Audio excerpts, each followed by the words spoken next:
Social and emotional learning started out as, I think, a little hobby that some people had. It was an idea that we thought would be a good thing, help kids feel better about themselves and maybe prevent some problems.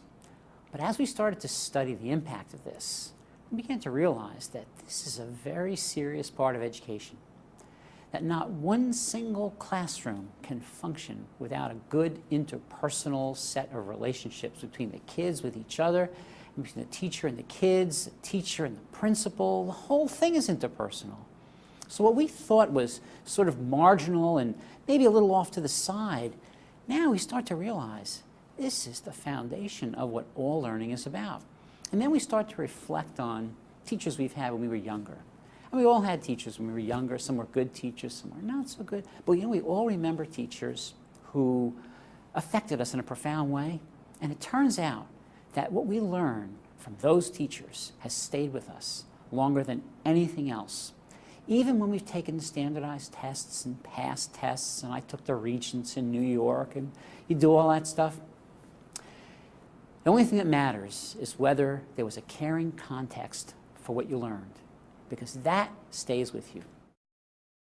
My own view is that we're starting to realize that social and emotional development is an absolutely essential part of academic success and success in life.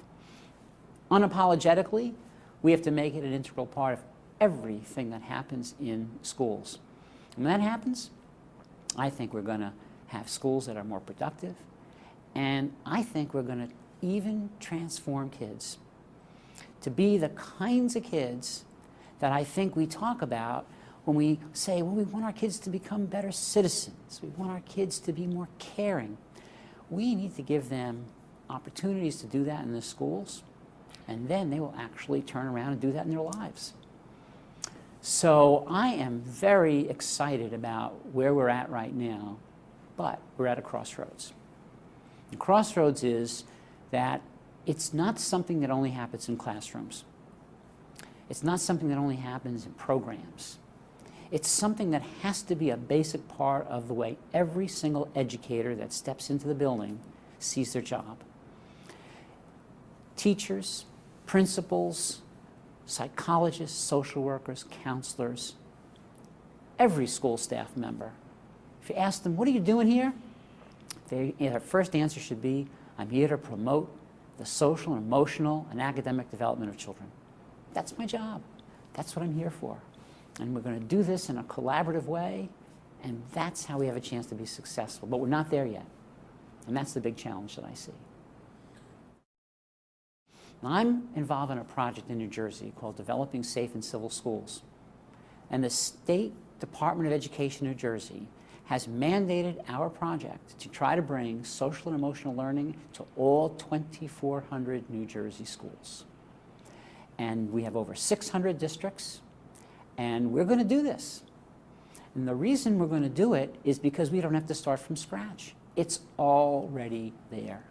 You talk to teachers and you ask them why they came into this field, and they'll tell you, we wanted to affect children and make them into better people. We just have to provide the opportunities. And I think we'll find that when we build from the bottom up, when we take what's already in place, tweak it, nurture it, and most of all, interconnect it, we are going to be successful. The analogy that I like to use is that of a quilt. There are many programs in place that we're giving our children, and I see them as pieces of a quilt. They're all beautiful individually, but they don't make anybody warm until you stitch them together. 2 pieces, 3 pieces, 4 pieces, stitched together coherently, cohesively. And we don't know, nobody knows really, how many pieces of a quilt it takes to make a child warm. But I do know that it doesn't take covering the absolute entire body of the child. We just have to keep stitching those pieces together, and we are going to find ourselves being successful. We're going to reach the tipping point. And our kids in our schools are going to find that they're in the business of promoting social, emotional, and academic learning as a totality, as a unity, and not in pieces. And I think we can do this. And I'm very optimistic about this. This is a field that is as well supported by research as any other endeavor in education. It's as well supported by research as most of what we know about psychotherapy and other kinds of interventions. We're talking about a field that makes sense in our hearts, it makes sense in our minds, it makes sense in our data, and we can do it. So I think this is something that really can join us all together across disciplines and not just leave no child behind, but dedicate ourselves to moving every child forward as far as their potential can take them. That's an exciting and fun thing to do. For more information on what works in public education, go to edutopia.org.